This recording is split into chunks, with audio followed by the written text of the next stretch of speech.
Hello, everybody. How are you today on this beautiful Thursday where I'm at? I'm Leah Elliott, and today we're going to talk about, today is going to be part 2 of the feminine and masculine energy and how to awaken it to create a more balanced life. So, my goal today is to give you a little bit more of a insight into masculine energy and how to awaken it a little bit more. Last week we spoke about feminine energy, which is all about being.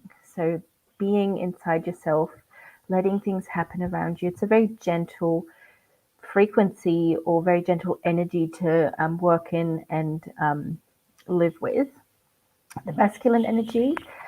And I would just really like to invite you to just go into your body and feel what masculine energy, where you can feel it and how it feels.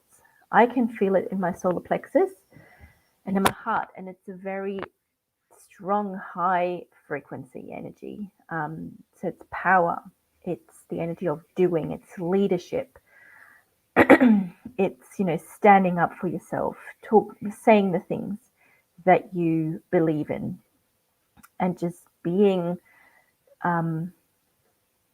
doing you, not just being you, but doing you. So you've got the high side and the low side, just like you've got in the feminine energy. I feel like the low side in masculine energy can be different things. So you can have the very dominant masculine energy, that controls, dominates, hurts other people to achieve more power within themselves, or that's what the belief is there, that you need to put other people down to lift yourself up. But then there's also the other spectrum of masculine energy where you're not doing yourself at all.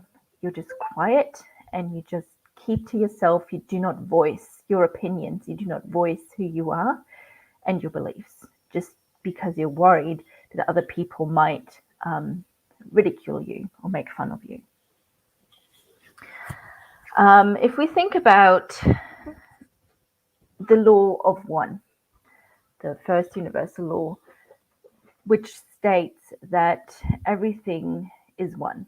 And when we think about certain cultures or certain, even in the animal kingdoms, you can see it, the weakest link is everybody else goes at the speed. For example, herd animals that travel lots of long ways, they all stick to the animal that is the slowest, so that they all are safe. And in some cultures, we have that as well. The weakest link is the one that basically states the speed that everybody else goes. And that is what the law of one basically says. We're all one. And if there's a weakest link, then that is the link that should give the tempo, or that should make us. That is where our construction site is, where we should be focusing our attention, not on the people at the top, but also the people at the bottom, or the animals, or the plants. I feel like many people believe that animals are just for our entertainment, or for,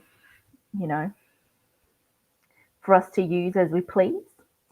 There's a lot of people that also think that there's a lot of people that we can just use and abuse as we please. But that there is nothing further from the truth than that. We are all one, and if we treat some other people or animals or plants worse than we would treat us, then that just shows that we are totally out of balance with our masculine energy, because leadership does not mean dominance or abusing. It means leading, making somebody else seeing somebody else's potential and helping them get there. And I see that a lot in competition within women in the workplace, especially if it's a very masculine workplace. So you can see it in a lot of movies in the 80s or 90s, or even if you've worked in those, sometimes still the corporate world can be quite like that, that there's a lot of backstabbing between women. And that's a lot of the dominance masculine energy coming through, which is not how, especially women, but men also should not be focusing and leading like that. Leadership comes from creating harmony and seeing potential and lifting people up. To awaken masculine energy, to become more you, obviously it's the energy of doing. So be active. Who are you? Who do you want to be? And then do it. You know, in your feminine energy, we reflect a lot. We look into our inner world, and create a lot in the unseen world. So in the quantum realm. But then the masculine energy is really taking that energy, taking that frequency and those intentions, and bringing them out into the material world, into the 3D world. So depending on what your intentions are, just taking that first step. But what can initially help awaken the energy is being active, sports, just really creating that fire within. And then from there, just really voicing your intentions, doing your intentions one step at a time. You don't have to have a to-do list with 20 things. Just in the mornings, go in, ask yourself, what is my intention? How do I want to feel every day? What do I want in my life? And then from there, ask, what do I need to do today to achieve that? And then do it. Do it. Don't just dream about it. Don't just look around and think, why is everybody else getting all the things that I want? Because they're not taking action on your intention. We can have the greatest intentions. We can, meditate every day. We can go within and, nurture ourselves and, doing all the feminine things. But if we do not take action in the masculine energy, we will not get anywhere. And this is where living balanced is so important. Having the balance of both for men and women. Masculine energy is not just something that men should have. They should also have feminine, and I discussed this in the first video, vice versa. Women should also not just have feminine energy, but also masculine energy. Sometimes women do tend to, lead better or live a life better if they, not better, but more aligned if they're more aware of their feminine side. But it's also so important to bring in the masculine energy, or else we don't get anywhere. Same with the other side. If you're only living in your masculine, you will not get anywhere, or you'll be very unhappy, or you will just be living a lie. And this is where it's so important that we ask ourselves every day, what am I doing that makes me feel good? What am I doing that makes me feel bad? Do more of the things that make you feel good, less of the things that make you feel bad. And that's not just doing things, it's also people, your job. Yes, it's scary to let things go, but ultimately they're not serving you, and you can feel it. You have a reaction on the quantum, which will kind of guide you exactly where you need to go. We just need to awaken our feminine, become intuitive around it, and then awaken the masculine and taking actions on those feelings and move towards the path that is meant for us.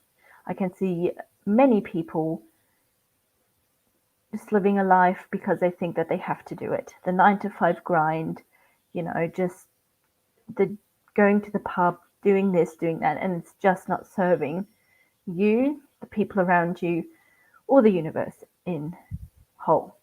So always look out for the win-win-win situations, people, places, anything. Win-win-win is what it needs to be.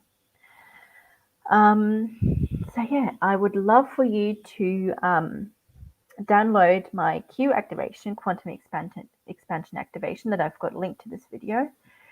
It will help you guide on this way to creating the life that you want from the intention that you have. So it's really important that you think about or just become aware of the things in your life that trigger you, that make you unhappy, but then also look at the things that are synchronicities so that make you feel great.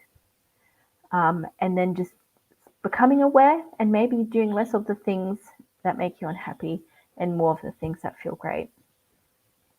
And then from there, you can see where your direction is going and you can create your intention. And then with that intention, you can create amazing experiences in your life. And the quantum expansion activation that I've got linked really helps you create those things in the unseen, so in the quantum realm, which then, though, comes into the material world. And there's a lot of science behind this. And if you would like to know more, please get in touch. And next week, I will be talking about what is attraction. Why are we attracted to certain people? Can we be attracted to things? Or how does attraction work? How do we, there's the law of attraction, which is a universal law. And I know that there's a lot of people talking about this law of attraction, that it's some kind of magic. It is not magic, it is science. And attraction is, we know how attraction feels in being attracted to another body. But the same way, we can also attract experiences to us by sending out certain frequencies. Just like with our bodies, we send out pheromones and hormones to attract the other person. So it's pretty cool, pretty magical experience, but also science. And I'm very excited to be sharing this with you. And I'll see you all next week. Thank you so much for tuning in. Bye-bye.